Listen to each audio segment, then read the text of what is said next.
Buenos días, amados hermanos. Bienvenidos a nuestro culto dominical. Bienvenidos una vez más de este domingo de poder reunirnos juntos para poder alabar a nuestro Señor, para poder estudiar juntos su palabra, para poder seguir creciendo juntos en la multiforme gracia de nuestro amado Dios. Antes de poder iniciar, hermanos, ¿qué les parece si oramos?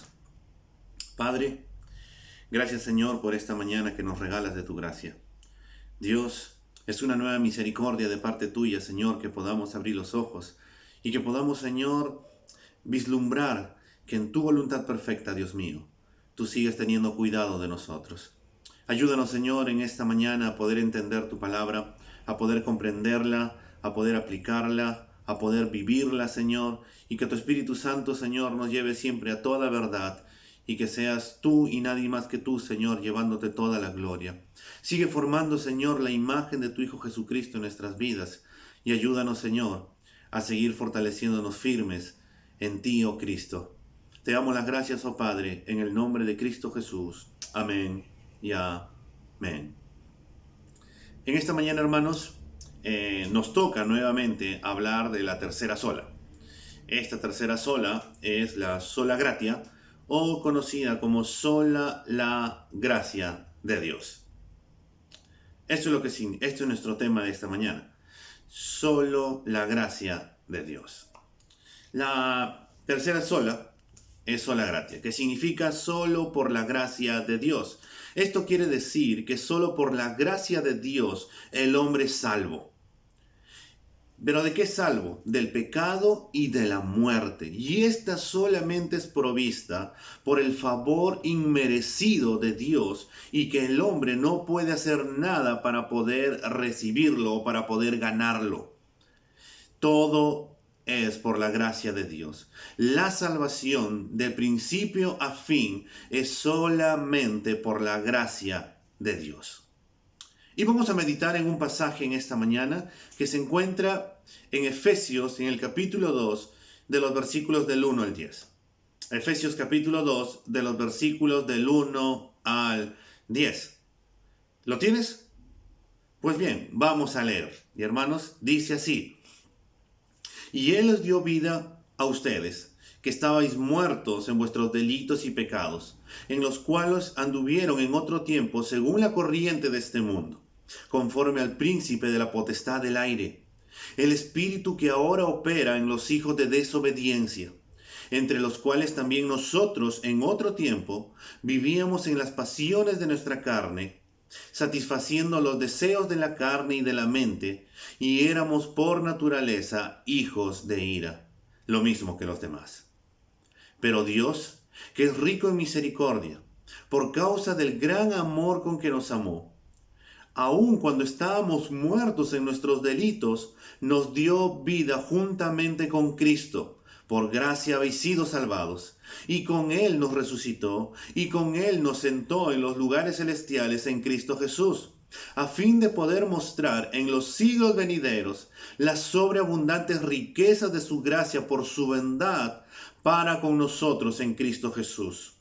Porque por gracia habéis sido salvados por medio de la fe, y esto no de vosotros, sino que es don de Dios, no por obras, para que nadie se gloríe, porque somos hechuras suyas, creados en Cristo Jesús, para hacer buenas obras, las cuales Dios preparó de antemano, para que anduviésemos en ellas. Vamos a ver en esta mañana, hermanos, algunas cosas que nos ayudarán a mirar de un panorama mejor lo que es la gracia de Dios, según este pasaje de Efesios capítulo 2. ¿Por qué la gracia de Dios? ¿Por qué es que el hombre recibe esta gracia? ¿Cómo es que el hombre puede estar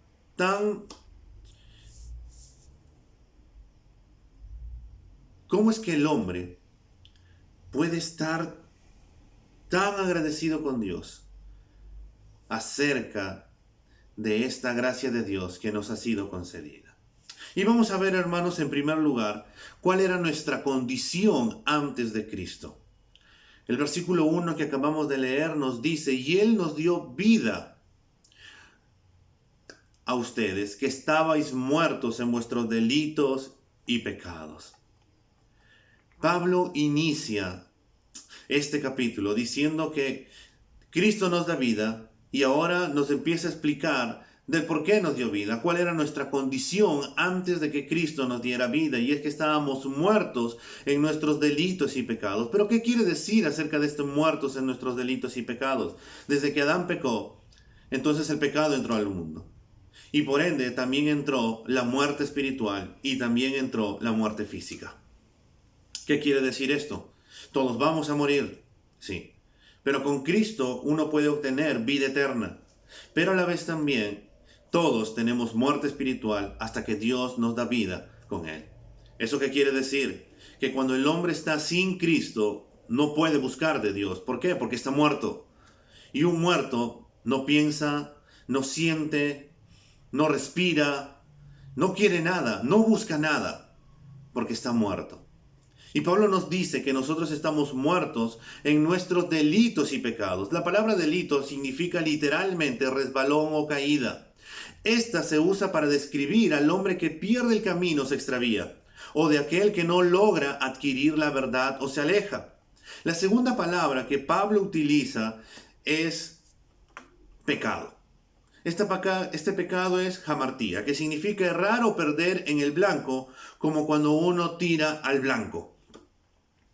Pecar significa no alcanzar la meta deseada. Incluye los errores intelectuales y los fracasos morales. Las dos palabras son prácticamente sinónimas y usadas juntamente. Enfatizan la condición triste y desesperante del pecador. Y esto fue lo que nos dijo Daniel Carro. Al estar muertos, hermanos, en nuestros delitos y pecados, se debe a que no glorificaron a Dios ni le honraron como tal, sino que cada uno buscó tras sus propias pasiones y por ende se hicieron imágenes y despreciaron a Dios, según lo que nos comenta Romanos capítulo 1 del 18 al 32.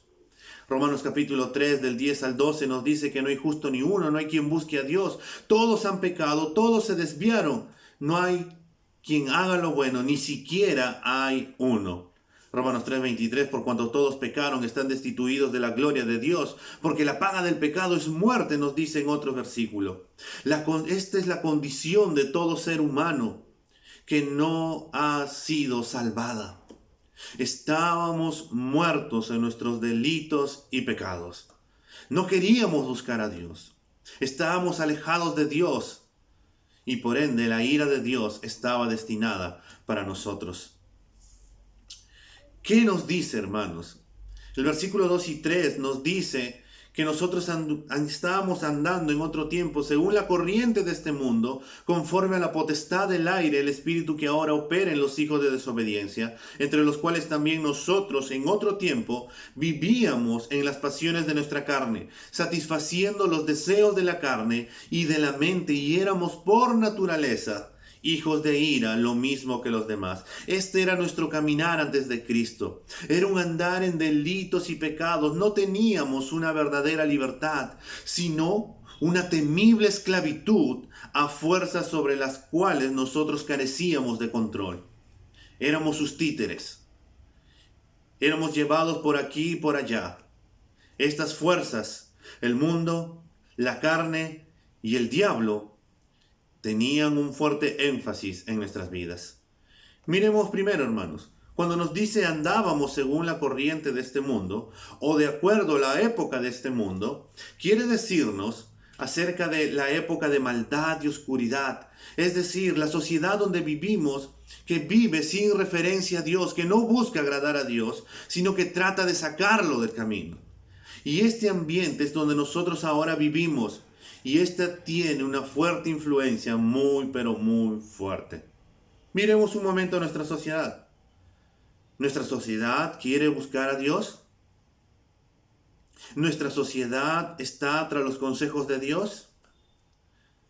¿Nuestra sociedad se rige a lo que dice la palabra de Dios? Y la respuesta, hermanos, es no. Vemos que hay una sociedad que cada día se aleja de Dios y que cada día trata de alejar a Dios a un extremo y vivir de acuerdo según lo que ellos creen. Donde a lo malo le dicen bueno y a lo bueno le dicen malo.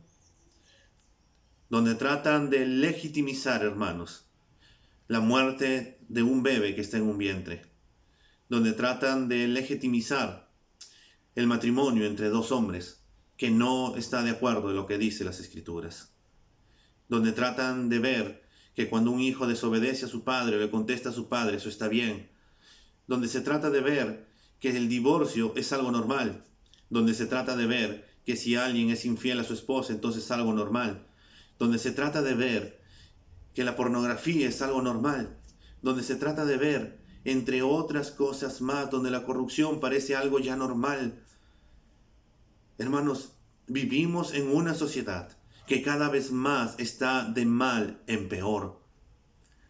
Las personas, hermanos, no tienden a tomar una opinión propia, sino que se someten a la cultura que nos vende de todo y tratan de estandarizar y de decir que todo está bien, que todo es normal.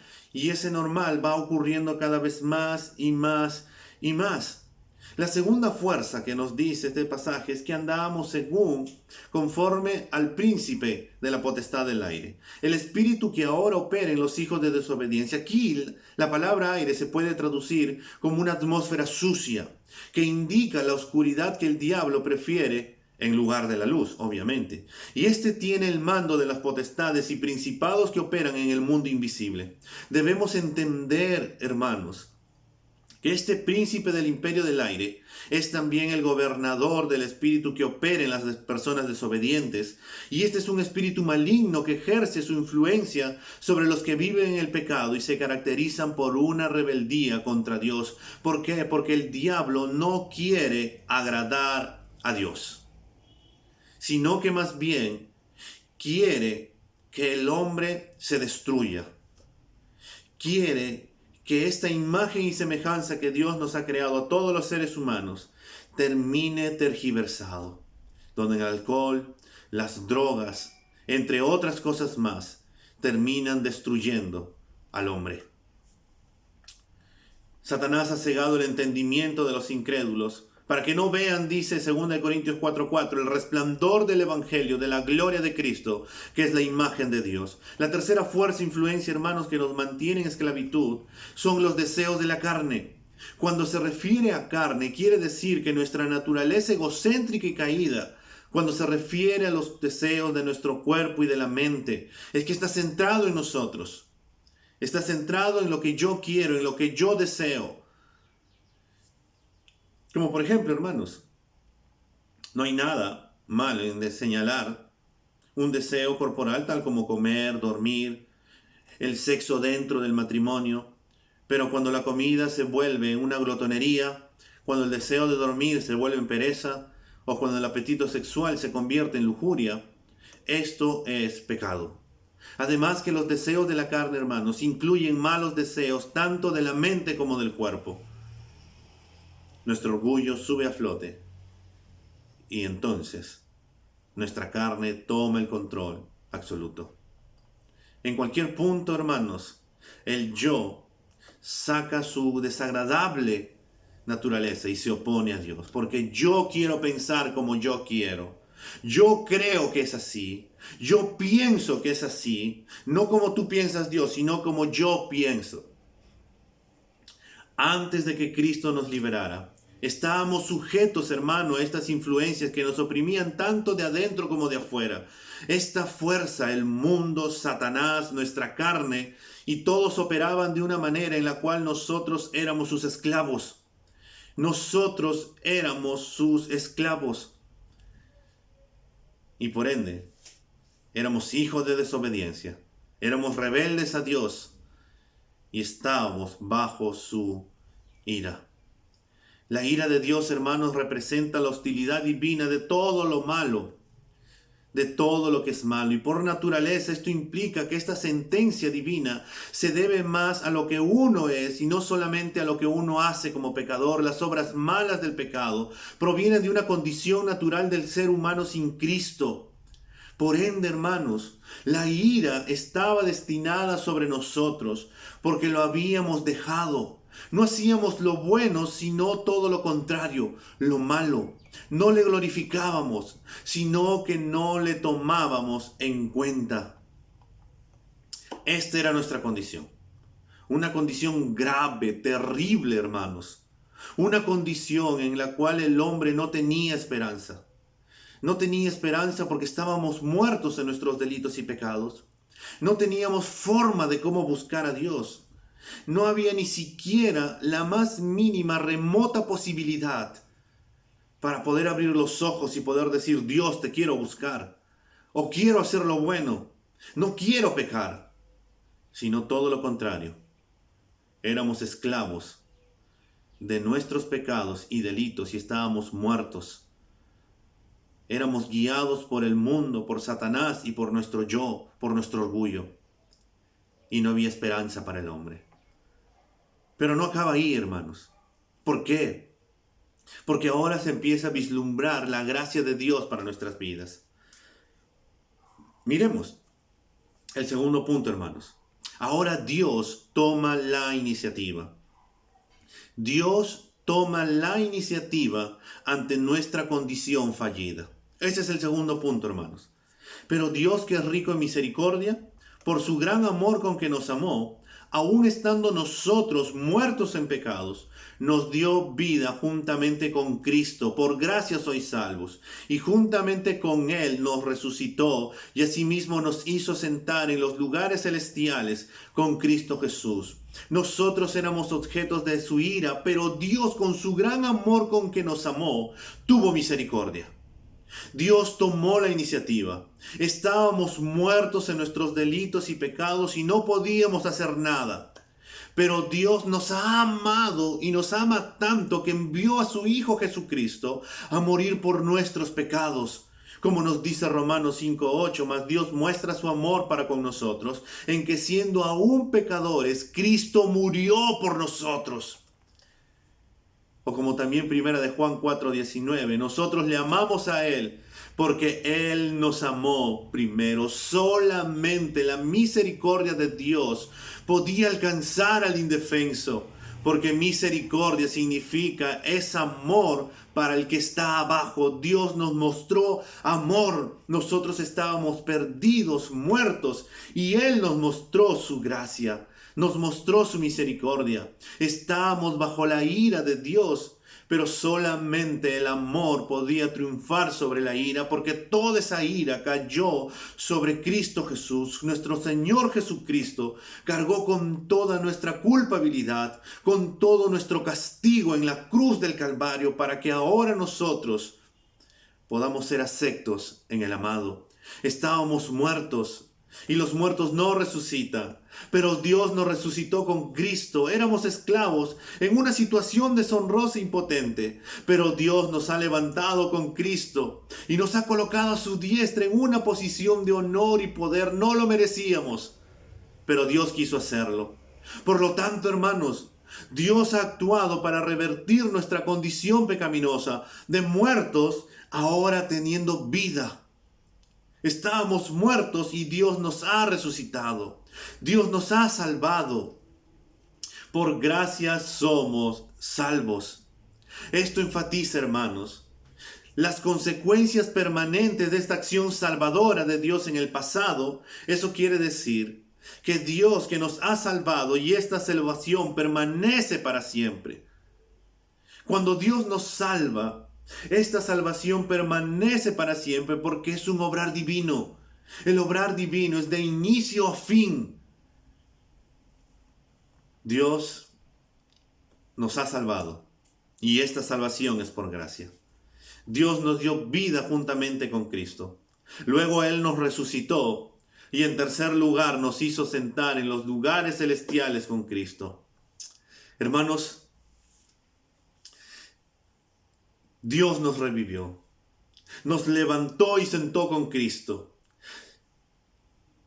Él nos ha sentado juntamente con Cristo en los lugares celestiales. ¿Por qué? Porque cuando estábamos aún muertos en nuestros delitos y pecados, Él nos dio vida juntamente con Cristo. Por gracia sois salvos. Y juntamente con Él nos resucitó y asimismo nos hizo sentar en los lugares celestiales con Cristo Jesús. Este pasaje, hermanos, nos dice que estamos unidos con Cristo. Todo lo que Dios hizo con Cristo lo ha hecho con nosotros. Es por eso que ahora todos los méritos de Cristo me son imputados a mí. No lo merecí, hermanos, pero Dios quiso hacerlo. Dios quiso amarme. Dios quiso salvarme. Dios quiso darme todos los méritos de Cristo para que me sean imputados a mí. No lo merecía, pero por gracia soy salvo. Hermanos, nuestra condición antes de Cristo era terrible. No podíamos buscar a Dios. No queríamos buscar a Dios. No pensábamos en buscar a Dios. Y si creías buscar a Dios, siempre tendíamos a hacer lo malo y no lo hacíamos por completo. Así también era la vida de Martín Lutero. Martín Lutero se dio cuenta que él por sus propios medios no podía agradar a Dios. No podía hacer nada para poder justificar la gracia de Dios o la justicia de Dios. Pero cuando él prueba la gracia de Dios, él se da cuenta de que todo ha sido por gracia, su salvación es por gracia. Él no tuvo que hacer nada para obtener esta salvación. Y entonces él queda fascinado y dice, solamente es por gracia. Puedo vivir por gracia, porque si es por obras, entonces ya no es por gracia.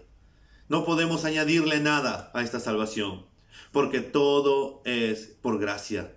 El proceso de nuestra salvación, hermanos, se manifiesta de esta manera. En un pasado, Cristo me libra de la culpa y del pecado y me justifica delante del Padre. En un presente que estoy siendo liberado del pecado por medio de la santificación todos los días, Dios obra en mí. Y por último llegará en el día en que Dios sacará todo el pecado de mí, cuando este cuerpo sea cambiado a un cuerpo glorificado, es decir, cuando seamos transformados, cuando lo corruptible se vuelve incorruptible y seamos igual que Cristo. Hermanos, Pablo nos muestra una descripción de esta acción salvadora. Lo que motivó a Dios a actuar en nuestro favor no fue algo que estaba en nosotros, hermanos, como si algo mereciéramos, sino fue algo que estaba en Él, su favor inmerecido. Miremos un ratito, hermanos, según el pasaje ahí abierto tu Biblia. En el versículo 4, Pablo nos dice que primero se acerca la misericordia de Dios, luego del amor de Dios. En el versículo 5 y 8 nos habla de la gracia de Dios, y el versículo 7 acerca de la bondad de Dios. Y Él actuó por su pura misericordia, amor y gracia y bondad. Dios nos ha mostrado amor, gracia y bondad. Estábamos perdidos, pero Él actuó, Él tomó la iniciativa, hermano. Y ahora nos muestra el propósito de nuestra salvación, de los versículos del 7 al 10. Hermanos, Dios nos salvó a fin de poder mostrar en los siglos venideros las abundantes riquezas de su gracia.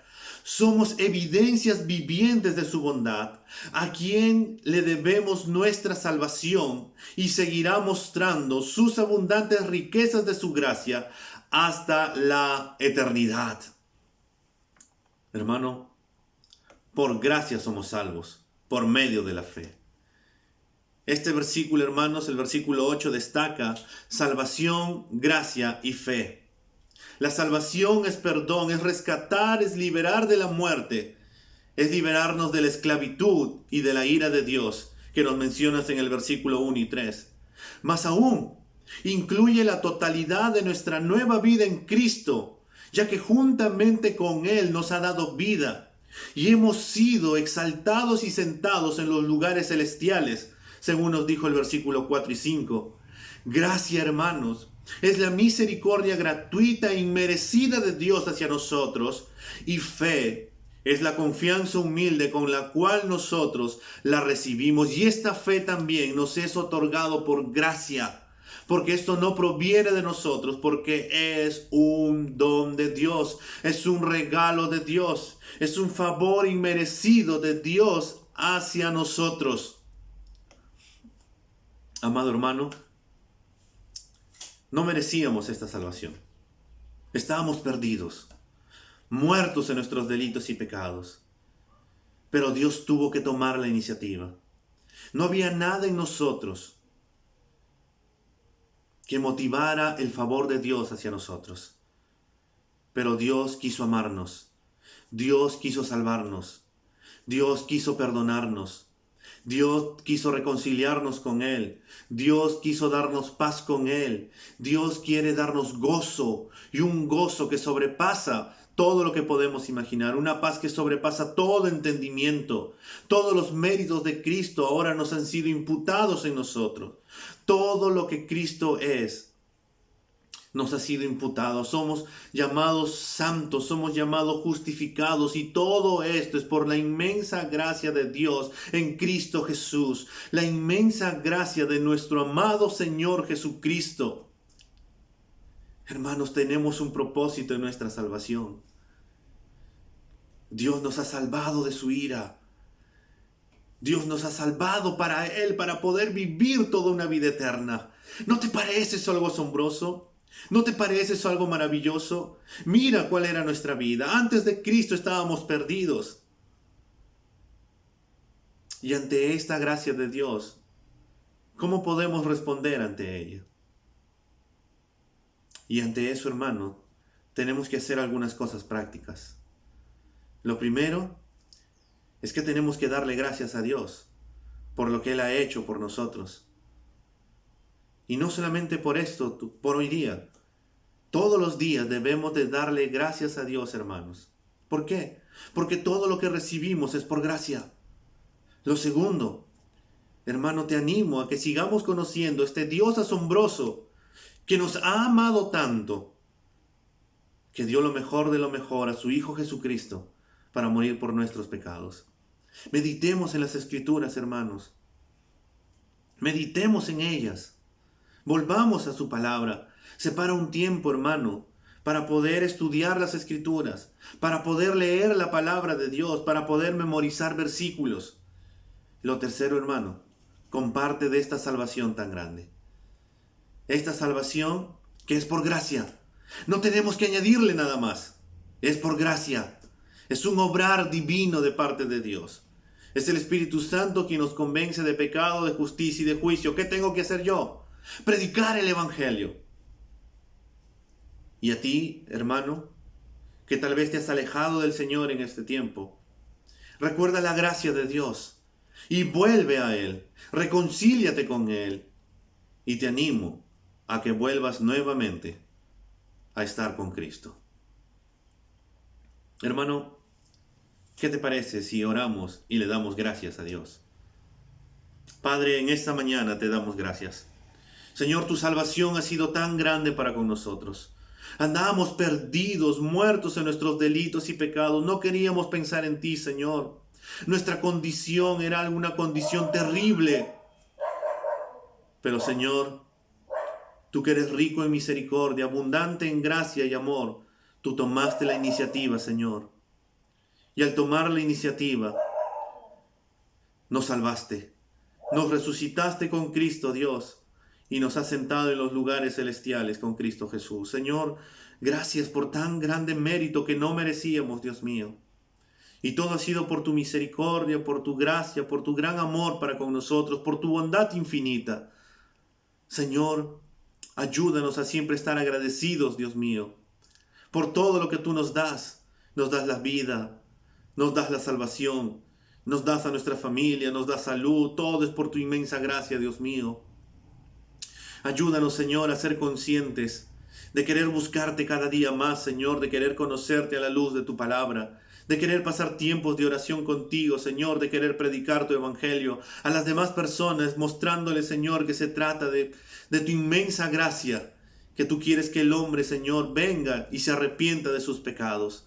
Señor, ayúdanos a levantar nuestra bandera, Señor, de la sola gracia, que todo tiene que ver con tu inmensa gracia, Dios mío, que la salvación de inicio a fin es por tu inmensa gracia, Dios mío, que nuestros corazones, Señor, puedan desbordar de alegría, puedan desbordar, Señor, de un corazón que te ama, de que está expectante de lo que tú vas a hacer, de querer, Señor, anhelar, buscarte más y desear más y más de ti, y querer amarte cada día más a ti, Señor, ya que tú eres la persona más maravillosa que existe.